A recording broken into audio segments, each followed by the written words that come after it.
Stay away from negative people. They got a problem for every solution.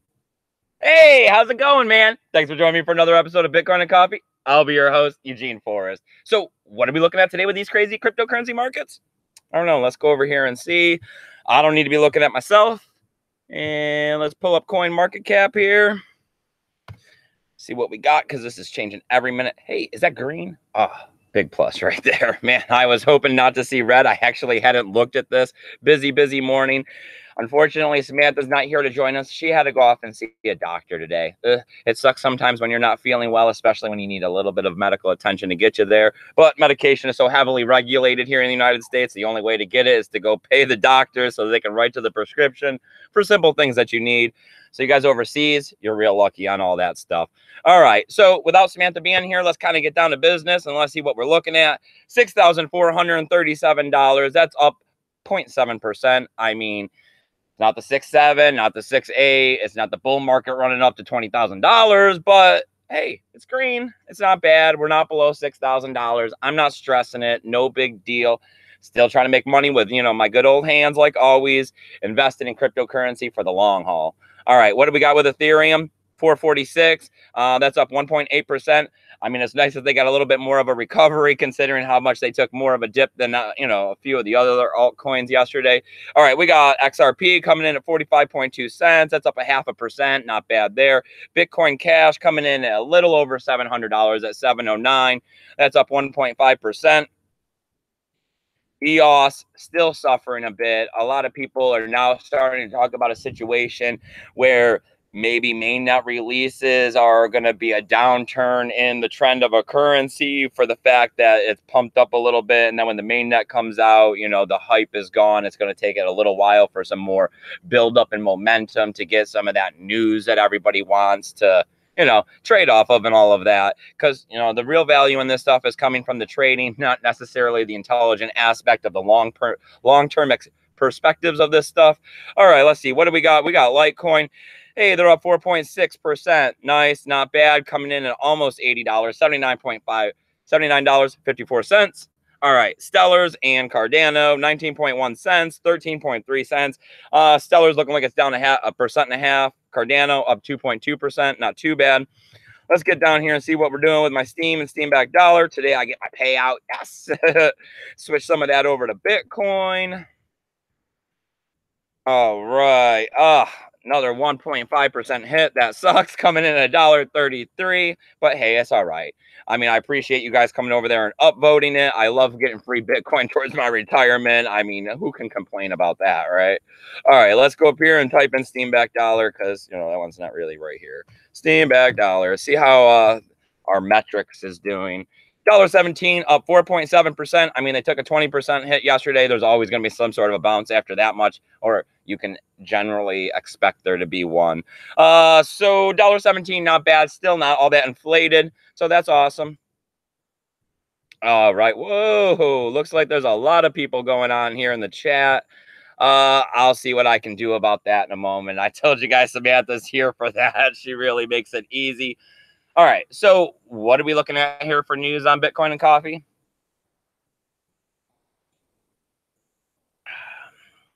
Coffee's not too bad today. That's what we're looking at. All right, got some notes right here, and let me see.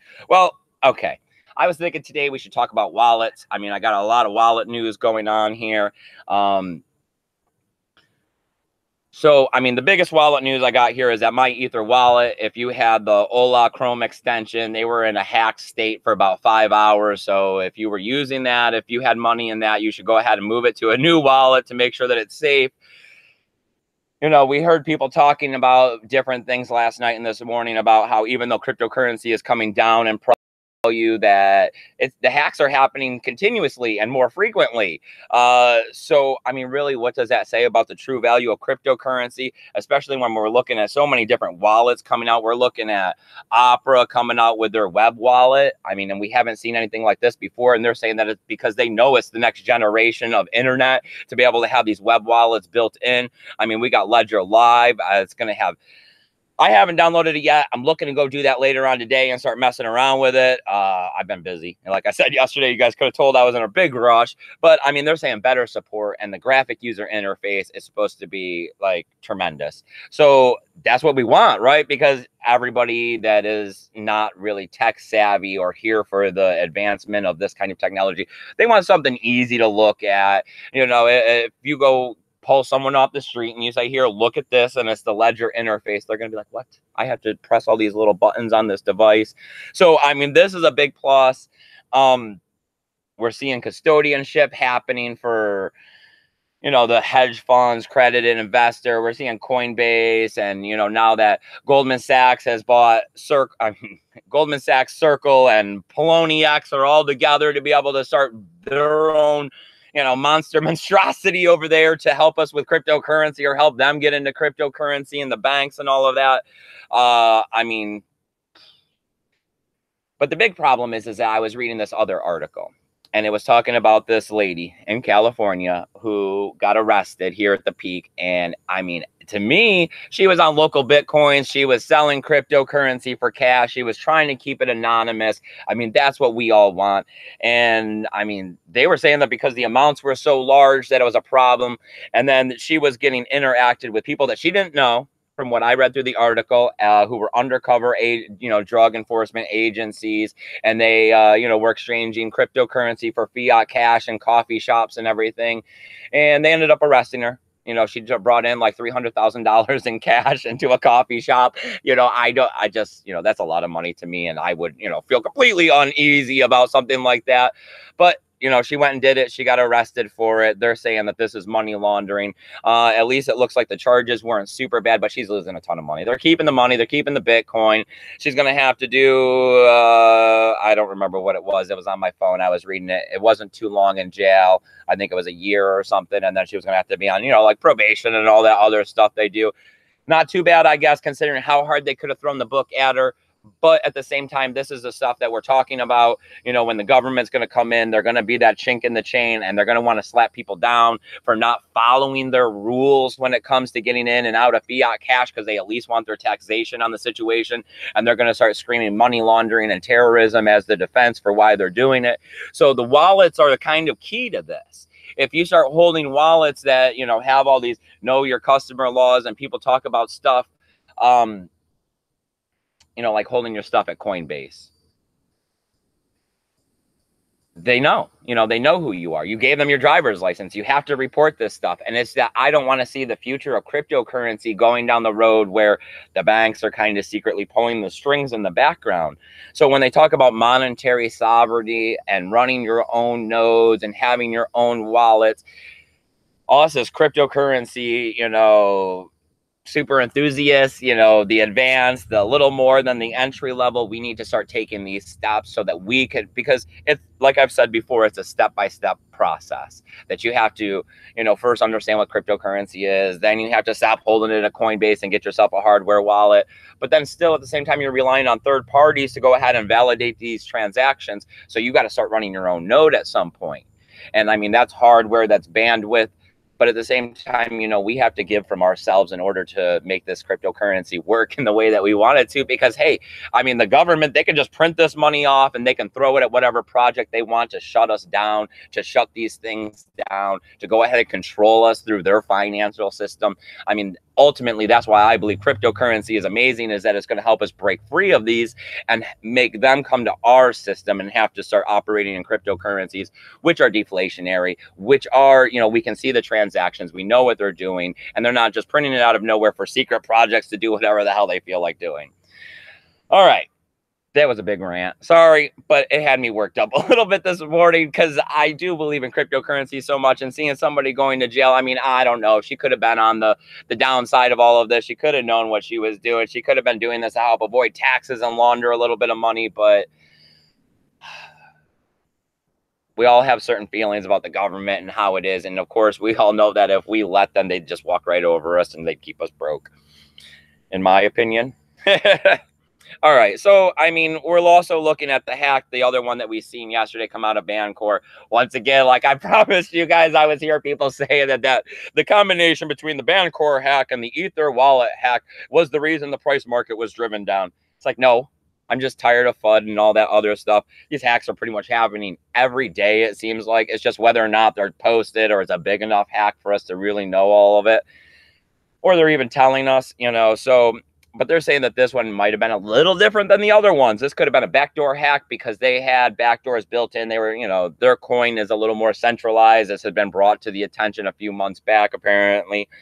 I don't know if I covered it or not. This isn't one of the exchanges I'm all that much into. There is so much going on out there that it is complicated to keep up on it. It's like I don't even pay attention to ICOs anymore because there's so many of them. Where at first, you know, I did, even though I wasn't buying them. All right, let's see what else we got. We got VeChain. Some confusion apparently happening because they went ahead and they released their wallet on the 9th, but apparently their addresses look a lot like Ethereum addresses. So please don't go messing that one up. I hate to see people accidentally lose their cryptocurrency by sending it off in the wrong direction. All right, I guess I'll give this a shot, you guys. I see you guys all over here in the chat. Let's see what we got going on. Oh, I'll take it back up here to the top. All right, we got the Rickiest Rick. Hey, buddy. Thanks for coming, man. I know I can count on you being here almost every single day. Cornelius, Eugene. Hey, it's Eugenius. All right, let's see what do we got. JT, hey, buddy. Thanks for coming out. It's good coffee. I hope you're having some. Silent Lamb. Morning, buddy. Wow. I mean, it always makes me feel great to see you guys getting out here like this. It makes me feel like I'm important and not just some crazy dude living off in the woods with all his dogs and birds, talking to himself about this magical internet money that's supposed to make me rich someday as I sit here, you know, saving and probably living a little less than what I could be if I fell into the materialistic traps of society. Let's see. Hey, Scott Gable. Nice, buddy. I'm glad to see you out here. Good morning, Eugene. Sunny and 80 degrees here in South Central PA. I know it's the best time of year up there. Up in my hometown of Oswego, I think they got Harbor Fest, which is the biggest event of the year they have coming up on the 26th. I was potentially thinking about getting up there. I mean, I'd have to flip a couple of these vehicles to have the extra cash to think about it, but you never know. I could go on vacation near the end of the month. I don't like to make too many plans. I let things, you know, I'm a Pisces. I flow with the water. You know, Cornelius talking about the chickens, 10% of the German banks. I seen that. I didn't get all the way through the article. I accidentally slept in, and then Samantha had to get off to the doctor this morning, so that took up some of my time that I usually spend in this cryptocurrency stuff. People asking me how I'm feeling or how I'm feeling. I'm upset. 50,000 for Bitcoin is disrespect. Cryptocurrency bite. Hey, buddy. Thanks for coming out here, man. All right, I got to run through this faster. All right, Paul. Hey, buddy. Thanks for coming out here. Cryptocurrency or Bitcoin crypto network education. Nice, buddy. Glad to see you here. Fearless One. Yeah, that does suck that they went to jail like that. But hey, at least they're not being slapped down for like 5 years. It's not loss of the money. I mean, that has to hurt. But I guess she was a stockbroker before, and if you got $300,000 to go, you know, hand off in a coffee shop, I'm sure you got a lot more money. Some people make it differently. Some people have it, you know. Some people don't. All right. So as always, you guys, I really appreciate you guys coming out here. So as always, I got all kinds of tools, links, and affiliation codes, all that good stuff down there below to help you figure out these cryptocurrency markets. You got to come over to Steam, give my vote an upvote, or give my post an upvote. Comment down below. I'll be giving you a full upvote. I think it's like 3 cents still right now.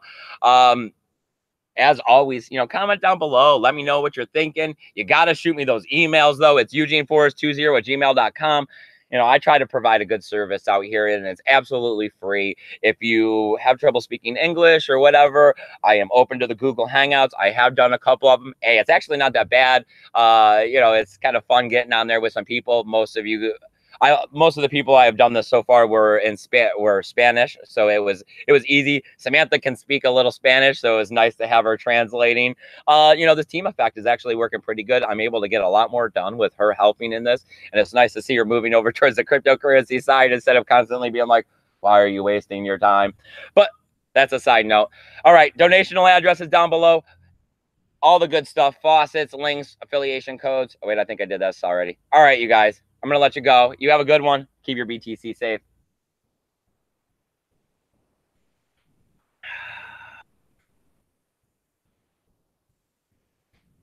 Have a great day, you guys.